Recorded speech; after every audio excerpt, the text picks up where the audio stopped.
âge du mobile il faut commencer. Normalement, dans l'âge à 25 ans ou 30 ans, il faut on déjà déjà marié. Dans la logique des choses. Pour imaginer pour cette abandon travail de 15 ans. Si tu le 15 ans, je suis tanga, je suis na baboti na bazana ba moyen. Tout le monde a rango. Parents ont moyen, âge à 20 ans que le la mois na mois si. Abiso mois si. Ouais, abattre la garantie, c'est la garantie à vie à moi en mobile.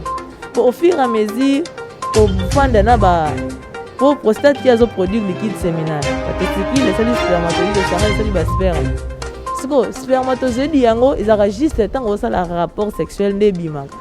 Parce que ce que zo bima te zo fanda na kati zo fanda na kati ndeke nda ko ça la pe gonflement na aucun na bisa prostate.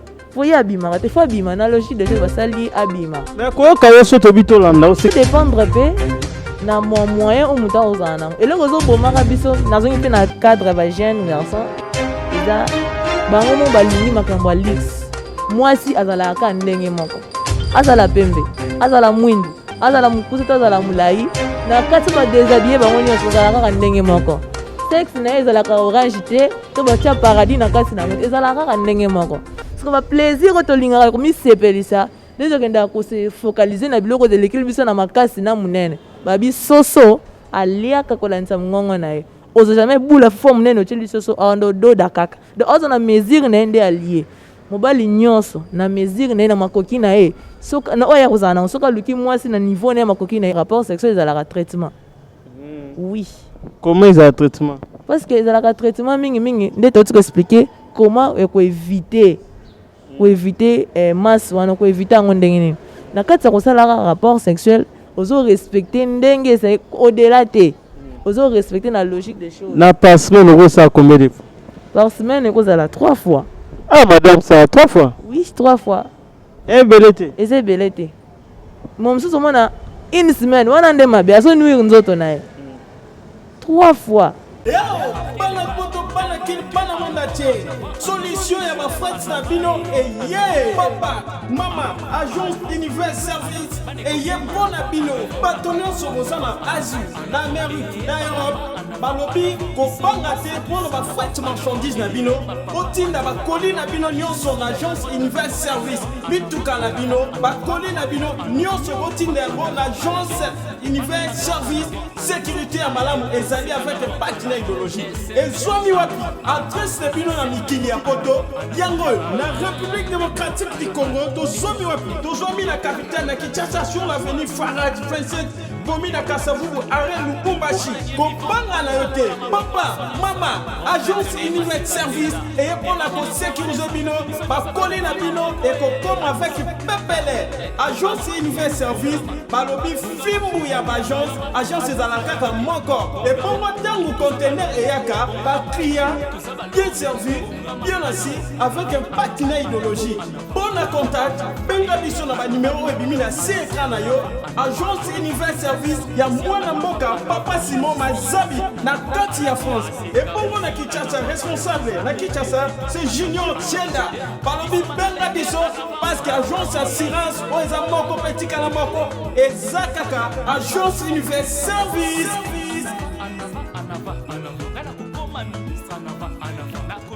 Kobalandi nyonso bolandaka biso na chaîne na bino bolingaka mingi Samatina TV kaka nde toyelaka bino basango ya sika ndenge tobaki tozala lelo tozolobela likambo ya santé baobi na santé n'a pas de prix donc santé nde yango eza motuya na vie ya moto sans santé mato kota ndaku bakoyembela nzembo systématique kaka ndenge bayembelaka job na ndenge idéologie mbote na nga mpona bandémission na Usama na Hollande bayimboto no yango wana lelo to esiko beta masoko kaka ndenge ezalaka mama Judith Masiala na États-Unis na Chicago na Etaloa mbote na nga lisusu na bato mboka nyonso bolanda nga partout dans le monde lelo tokopanza tekeka ndenge soka likambo ya santé.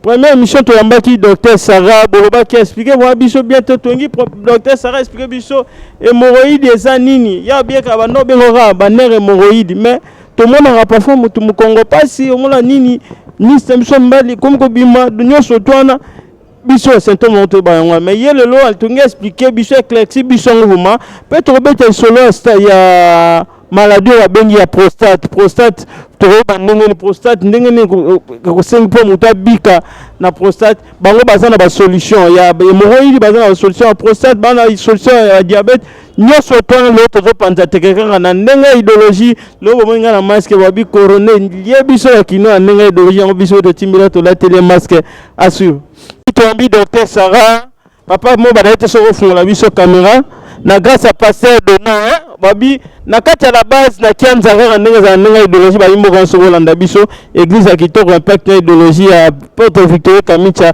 oyo kumbami na kianza wana pasteur Dona bana poto bayimboka nyonso tu bande bapesaka biso cadre kitoko tosala rémission madame Sarah lelo tongo expliquer bato pesa na bayimboka mbote na biso kombo na ngai ezali madame Sarah Pala hôpital na biso ezali na 12e rue industrielle avenue Kabasele numéro 15 mingi folo bakaoza docteur parce que biso toyebi yo na docteur expliquer madame te mais mingi nde docteur parce que bobikisaka babokono nini biso tozali kotraite babokono mingi ozali kotungisa bato oyo eza maladie incurable oyo bato bamoni yango ke no asuki na ye akomi komela bakisi kaka juste ase calme mais ezosilisa maladi te e bato ya bongo nyonso wana avec les appareils nde tozali kotraite bango bapareil oyo ya réflexologie tomoni réflexologie tozomona bapoint ya réflexe parce que nzoto na biso mobimba misuni oyo ezalaka nango baéchantillon ezali miku wana misisa nde esimbi yango ale maladi so ezali koataki eatakaka miku wana misisa wana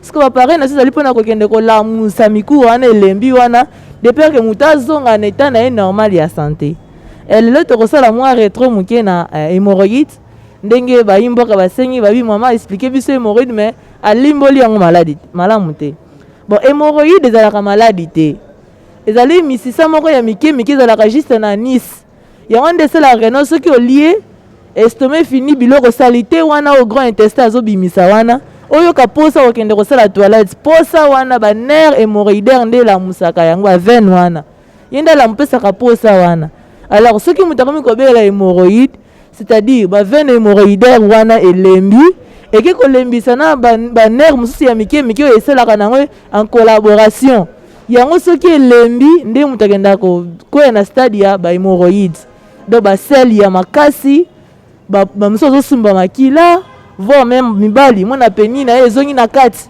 donc wana ezali basymptôme epesaka basini nango kena oza na problème na organisme na omo na kati ya nzoto ebeli c'est ça nde esalaka bongo alors traitement na biso tozalaka na bapareil na ya réflexologie ntango moto azonyata bapareil wana ezokende kotouche na bapoint ya réflexe donc bisika fo limbola bayimboka bien soki azonyata bapareil azonyata ngo ndenge nini na makolo na ye mpo batermination ya banerf na zo ezalaka na bapaume de main na baplante de pied donc omona yango na baimage bakolakisa bino bapareil yango ndenge ezalaka donc ntango azoniata likolo nango yango ezokenda kolamusa misisa oyo eza ya kolemba ntango eki kolamuka ozalaka mpe na accompagnement ya bate na biso epesaka ezali baantibiotique na biso topesaka ntango moto azali kotraite ntango azomela yango ezokende kotraite baorganisme ye na kati donc ezokende kolamusa susu bavene na ye na hémorroïdaire ezongi normal donc moto azolongwa na stade ya hémorroïde oyo basele ya makasi oyo kosumba makila oyo mosusu mona bafaible érection mpe eyaka place na epai ya mibali donc mpo asala rapport sexuel na normalité il faut mela bilo mombo mpo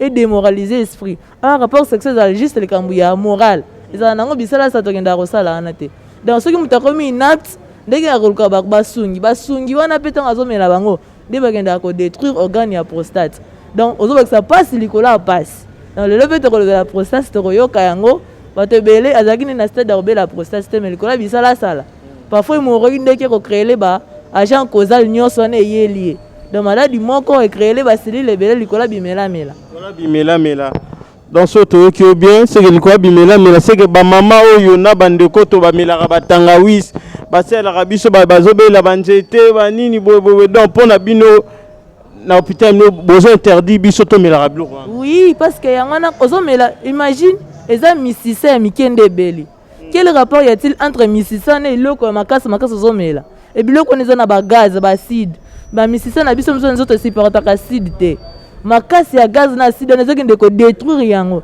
ntango ozodétruire ozokende kobebe kosila nani azoperdre mama nazwi mbongo atie na poche mais yo nde nzoto na yo onuire nzoto na yo obebisi nzoto na yo ala longo développer malade ebele yango na expérience de vie ya biso baafricain ozomona 40 ans surtout bacongolais 40 expérience ya vie esili Mais chez les blancs, expérience ça vit 70 ans dans ma casse.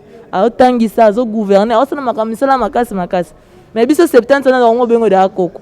Ozo mon ba pratique ya bisala sana bimela ezo kende ko détruire ba cellule ya ba organe na biso.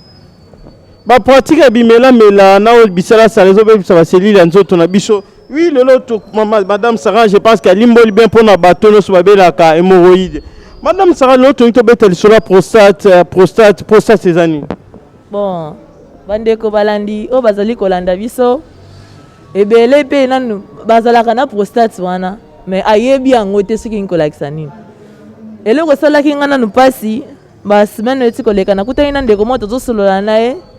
Na esi na lobi ndeko faut entretien ya prostate na yo atalinga bi sans effet. Prostate wana eza biloko kindoki ngaza na prostate te na yo kelie mawa. Mais alaxi nga bana 4 basi kitoko o tout atolo bana nanga. Ne se bana na ba uti wapi. Mais ça prostate nde sali bango bazala. Oh on eza maladi na bi prostate eza maladi te. Na bandi ko limbolela ye. Mais ya zalaki ye moko. Mais oyo ba imboka tozali ebele to yoka ke prostate ezali nini. Koloba te ke o so eso na prostate ba sans effet. Non, ça sans effet tozala kana prostate. Prostate ezali maladi te. Na kosenga bano so ba yoka nga malamu. Prostate ezalaka maladi te. Prostate ezali organe oyo mobali nyonso abotamaka na yango. Prostate mobali nyonso oboti na mwana na mobali azala prostate. Mais ekomaka na âge moko nde prostate salaka nini ekolaka. Donc soki mwana koksi âge ya 14 ans ou 15 ans, omona prostate na ye ekoli. Siko po epesa ba signe, omona mususu mandefo ebimi, mususu voix échanger. Omona olanka na tongo mo bolalaki na ye bien na couper na ye msinda mesana kolala. Na tongo mo la mukamoni couper na ye poli membete poli te. Mwana o déjà ba parents ba pesaki déjà matière na mutute aozala na kobanga ozala na somo. Comment est-ce que nga yeye mobimba pona la na nga bien na suba penza e mo suba ngo pone ko ina mbetu te eske nga na couper. Omona tonga ko exposer problème na ba parents ne ba ko bisa yayo sa nini okoli. Keba na bana ya bato ya basi de père kende kozemisa. Tambola na kobanga nzambe tambola boye. Soko lingi mwasi omona yango bato ya mboka bazalaki mwana soka kolo ke kolukela ye mwasi. Bosa nini a éviter lisumu po prostate sa nini ekoli. E bandi travail nango, e bandi mouvement na yango ndenge sengeli. Donc pour na pas jeune to mona ke prostate ezali mabe non, eza maladie te, mais ezali organe to bota maranango mais prostate sa la nini ebelaka. To koyoka ngo ba signe o epesaka. O eloko niki ndako belisa prostate. Définition prostate ezani. Prostate ezali glande o ezalaka na C ya canal na biso ya urètre. Donc supposons urètre yango yo nzela ya masube bimelaka. Prostate yango yo entouraka yango, entouré yango. Pour expliquer yango bien, entouré yango bo oza prostate, oza li canal ya urètre. Ye entouré yango. Donc yanda sala en sorte que non à soutenir canal ya urètre ezala bien pe canal ya urètre peut soutenir kaye. L'énergie est produite par bango no somi balé. Donc yango ezalaka nango maladie te ezali glande ezali na C ya canal ya urètre. Cause ya prostate ezani. Bon. Ba gens kozali ya prostate ezali ebele mais to ko épingler moi ba point mususu oyo ezana banzoto ya bato. Ya liboso prostate ezali causer alimentation na biso nano. Biloko to liaka bilu ba mimela na biso no te ko expliquer. Aux autres développer problème ya hémorroïde personne mais là tanga wis mais là boy. Or biloko kozali komela wana yo moni ke eza calmant mais aussi lisayo hémorroïde te. À la langue et au crème ça on sous ma casse koleka. Et ko sangana sikoyo na ba effet oyo prostate a ko créer pona nini vi ba mimela na yo wana. OK ko lembisa ye. Ola ça la production na ya liquide na ye séminal ndinga mais ça na la production a ko sala ngo lisusu te parce que o affaiblir ye. Olembisi ye na bimela na yo wana. Ya mibale a créaka infection ya liboso bengi yango infection prostatite. Infection on ezali inflammation parce que it on ezali inflammation ya glande na biso ya prostate. Infection na ezali transmissible sexuellement.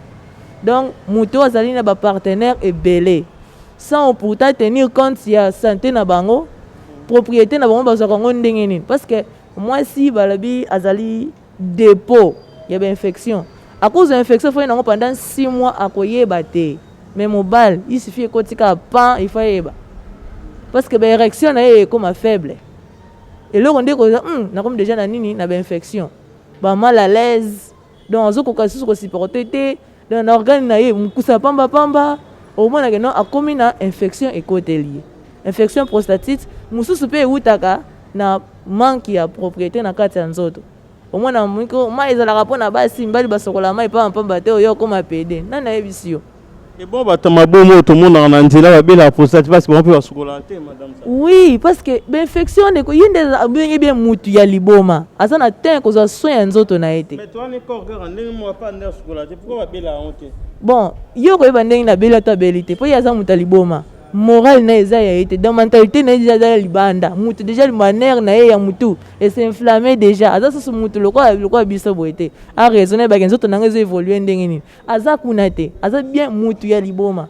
Azande mona biso bato toza bote naza na makanisi na bi ken c'était swinga non ça ni pour c'était nazo tenga tétanos na sala bopona ni na éviter ba pour ça que tétanos c'est côté na nzoto et ko keti na mutema isali crise na kufi ozomona na ko sala ba solution na so na éviter yango mais mutaza da mutalibuma azo imagine yazo na biloko ya full ya salité donc salité likola salité mais ça na ngonda nae azande mona biso te da partie à salité peut mutaoki koza pour ça oui. Na salité sous-vêtement na yemo ko fa na ngo 2 ou 3 jours azo changer yango te et ce comment mwindu couleur na ngo yeba na katoza chocolat eza pembe eza rouge le peut se imagine yango te siko na ba chaleur wana tango ezo côté pour infection ko ta mingi na nzela ba port ma douce ya nzoto chaleur wana tango ezo côté la e ezo kende ko fanda directement na glande na ye ya prostate et on ça la inflammation nango ba bengi yango infection prostatite. Comment attraper une prostate? Prostate, tozoka yango mingi na luni na ntuko ko expliquer alimentation na biso.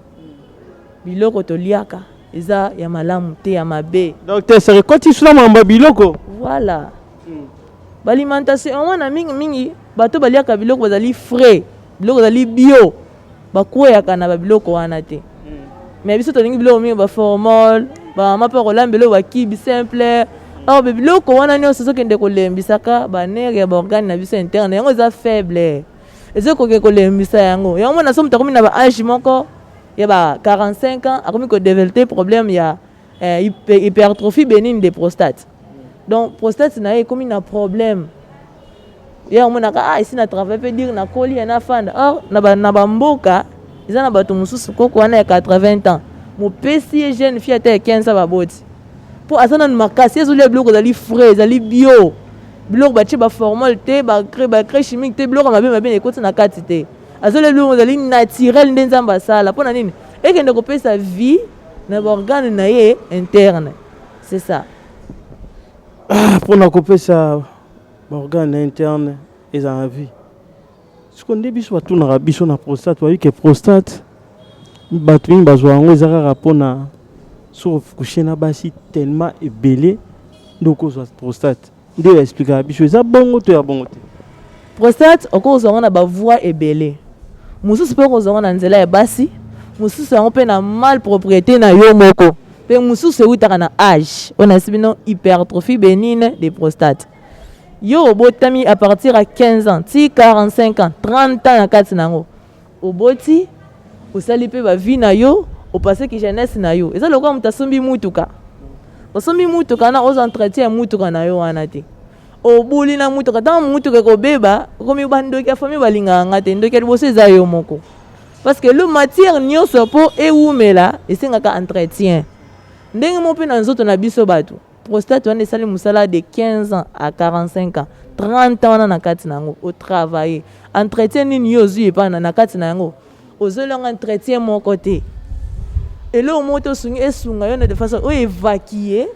ba biloko combiner na kati nango kutani na mwasi osali makambo belé osala yango te ofanda nango yeba ke yepa ko déclarer entretien nde to benga kango hypertrophie bénigne de prostate donc abeli osenga o traiter ye o bigisa sanine azonga et prostate mususu to développer kango na ba choc andako na master na yo abeti oku na se et toucher na organe na yo wana ya po ba nerf euti na prostate elekaka mingi na testicule et ko fa na ba bourse po ezala libanda ezala ba bourse testicule ebata mande na kati oyo to mona libanda ezala na ba bourse et ce qui coup ezio et kokende ti ko toucher na organe na ya prostate à la longue peut ko développer problème ya prostate ba bengi prostate traumatisé donc anga kabela te ba tumboli ende ko tumbola ba tumboli ko tumbola.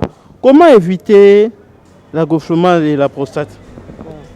Toko éviter yango ya liboso na lobby soki ba ozoyo kaposa ya kosuba kofanda na masuba mingi te donc évacuer okimba na moki kosuba et alors tant to devant ba stade mo ba âge esengaka non obala ozala na mwasi de peur que non okende okoya na ba risque wana te ya mona ba conseil ba chaste mingi mona so ozobela tout le temps moki abeli ba fièvre traitement mona docteur abenge na police yaka yo ndoza na ka pasteur za frère peut-être na nga frère na banga nzambe on n'a pas refusé to banga nzambe mais il faut ça l'effort uluka mwasi bible nzambe akosa kite tanga talaki Adam moneka ye moko na jardin afandi neka bongo afandi il faut lukana le mwasi bon so na mbongo te ouais c'est ça un problème aussi ya ko sala ke mobali assumer ki responsabilité na ki mobali tango mwana mbali obotami oza mwa conseil nazo pesa quand même tant que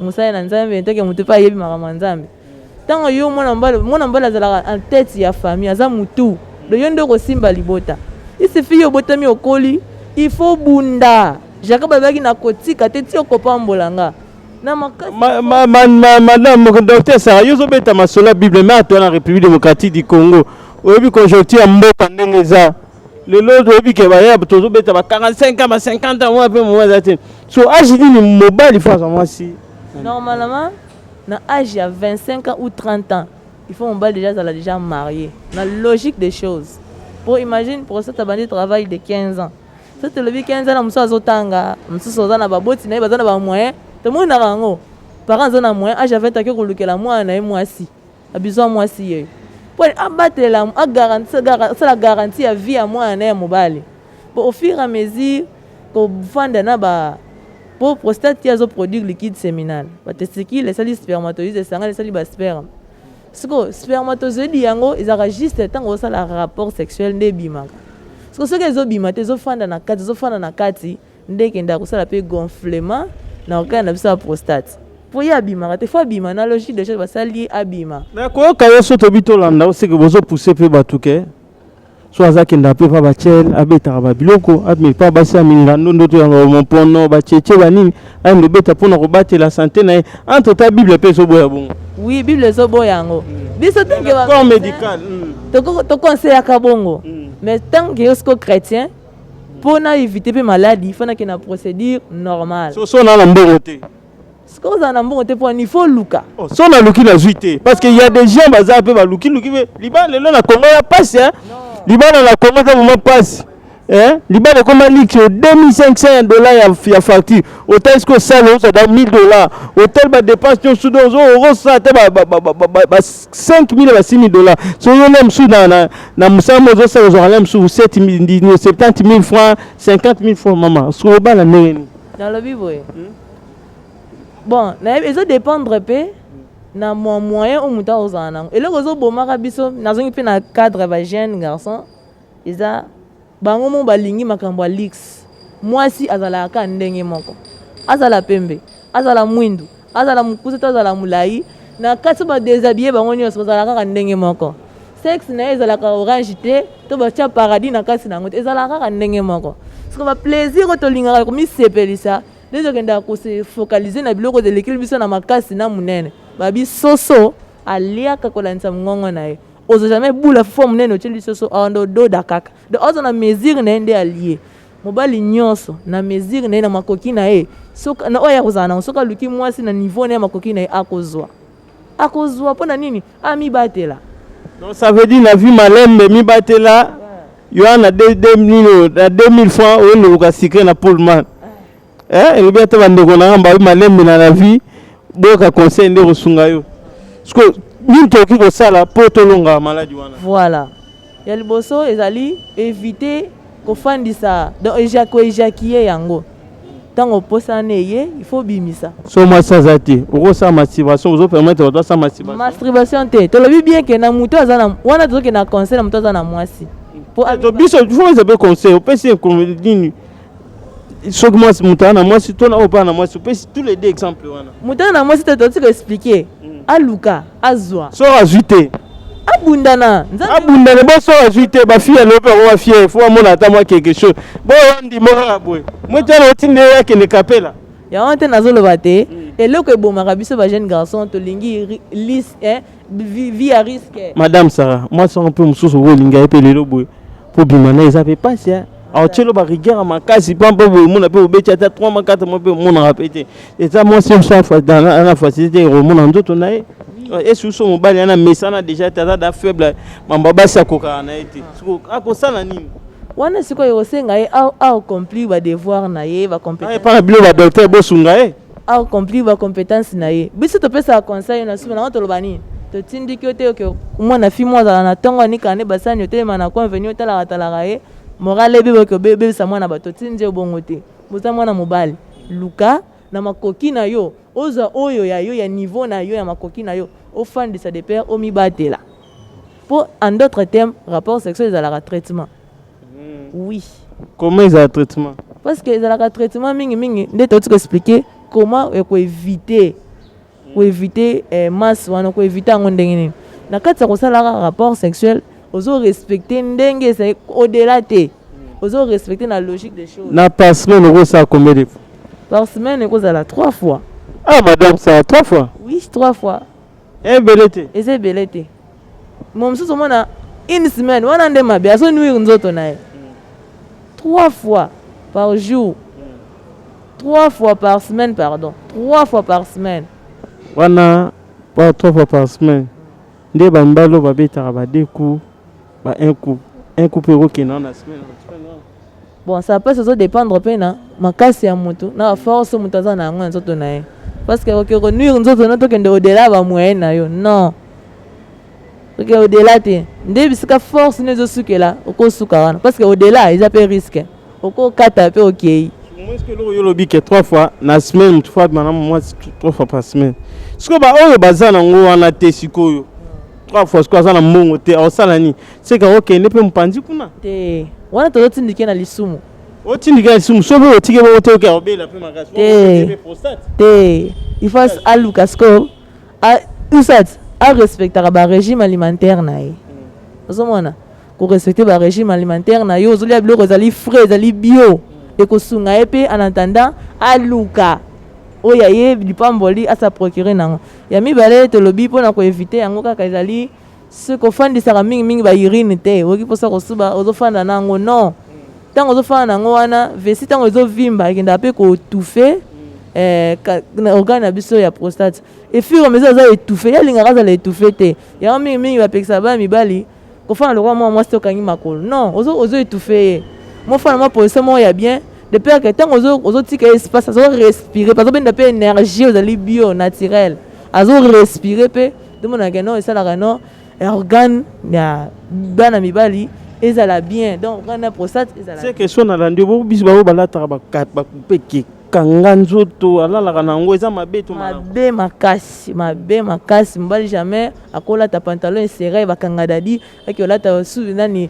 sou kilote serré non ozo étouffer ye organe na prostate ozo traumatiser ye ozo fina ozo tikela ozo respirer te ya lingaka pema a respirer yoka bien ya mona ba père mona couper mo mudinda aye biti nazola ta kopana za pour ça respirer zo énergie mo dali na surtout chaque tongo o énergie dali naturel on le dit mo couper no muneno lati o pantalon no ka bongo e sopono lati poni o muspiro za la bongo so bimate zana na palais ozo énergie dali naturel o respirer énergie naturelle pe ça nini e kenda kopesa vie na organe na yo ya prostate c'est ça symptômes ni to ba so mutana prostate ba symptômes nango ezali ba douleur et mixion ozo ka ba douleur ba zone na yo wana ozo sentir ka douleur ya makasi ozo kende ko suba ozo ka ba douleur wana ba symptômes nango ya prostate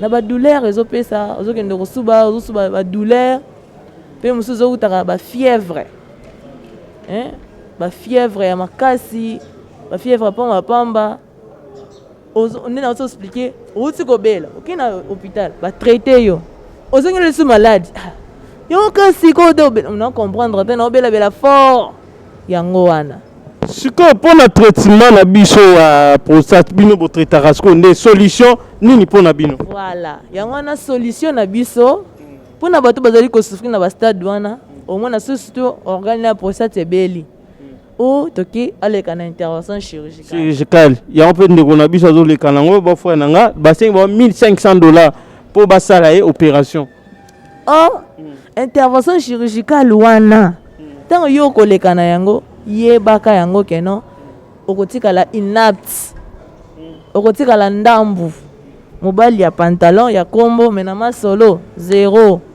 pe intervention na mingi erataka bato ebele batikali bahandicapé komotambola na chaise roulante parce que bakoki kotouche na baner parce que nzoto na biso elinga baza lokwa courant oyo ndako batongi installation eza kitoko te singa oyo eleki boye eleki boye eleki oyo eleki eleki osi bate finalement singa oyo eleki eke wapi eke obimela wapi na soza na mayele te oko moto akodaye yango bato mingi baleka na intervention chirurgicale oso takufi po parfois mosuse oyo ewuti na motema ekiti ti ekende soka terminaison nango na baplace de pied eleki wana isifika bakati na mbeli wana bakataka wana tiu yebaka nsa anesthésie zoka nde na sa anesthésie asami lekelaki déjà akei ozomona siko bariske wana nyonso telemake médecine aza koévolue okoki koluka stratégie nini méthode nini tokoya nango mpona kosunga na barestant bao batikali o baza na baproblème wana ya prostate kende bakoya na risque oyo te ezali magnétothérapie magnétothérapie ezali remède solution mpona bato bazobela problème ya prostate atikala na ye inapt faible érection éjaculation précoce impuissance sexuelle biloko nyonso ya bongo wana donc amoni na ye bon so tokola na biso mama afandaka na ngambu na ye bona mpe papa mpe na ngambu na ye bakoma na ndako moko na chambre wana deux frères donc couple te deux frères mpona nini mwana mama alobi wana aza na ye inapt afanda na ye mpe respect ezalaka lisusu te mwana mwasi azorépondre mobali insolemment utunyango mwasi aza très impoli te po ntango aluka azalaka na posa ya satisfaction basatisfaka ye te parceke epesaka méchant ezopesa ye méchant na moto wamona yango moto wango naza na ye parceke basi oyo basambelaka akomobondelaka nzambe esunga mobali nanga wi nzambe akosunga mais ezosenga traitement na nsima ya traitement wana nzambe asala nini asunga ye asala nini abika nde traitement na biso yango eye na nzela ya magnétothérapie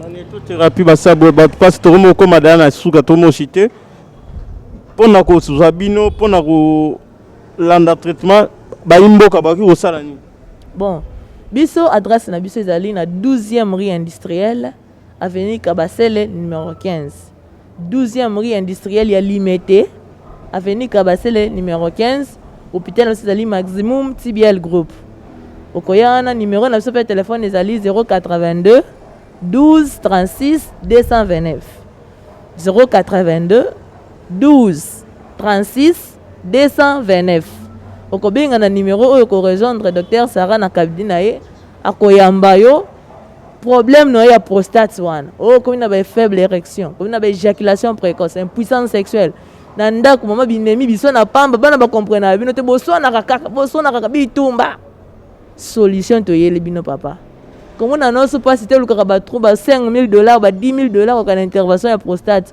oza na barisque ebele yaka na cabinet na biso bokomona na bilili bakolakisa bino baappareil topesaka mpona problème traitement ya prostate quel que soit okozonga normal mpe okobika mama wana ye nde kutanda kokima o aire moko azoba yeyo po force na nyonso naturel tokozongisa yango nyonso ozongisa yango na ndenge nini traitement na bino bosala no ndenge nini traitement na biso ezalaka na nzela ya baappareil baappareil bokomona wana baimage bakolakisa bino appareil wana eselemi na bioema ezali baema ezali naturel oyo tozwi yango na océan tolambi yango tosala kotiango na kati ya appareil batia yango bakisi baantibiotique mpo bisika bainfection kotelaka biso na baport ya madusu wana ntango ozolata appareil wana azokende kosouleve glande ya prostate oyo elembi mpe azokende kolongola infection oyo efandi na glande ya prostate mpe tozalaka na baantibiotique na biso topesaka lisusu toakompagnaka na yango mpo kende kopanza bainfection wana esali masse na glande ya prostate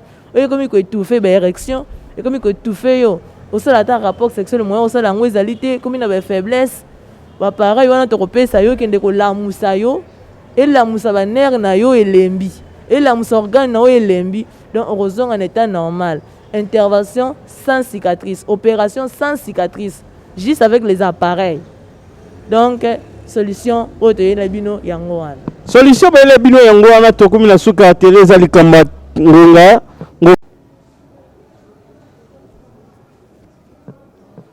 Kaka nde toyebisaki bino ni nango esila raté.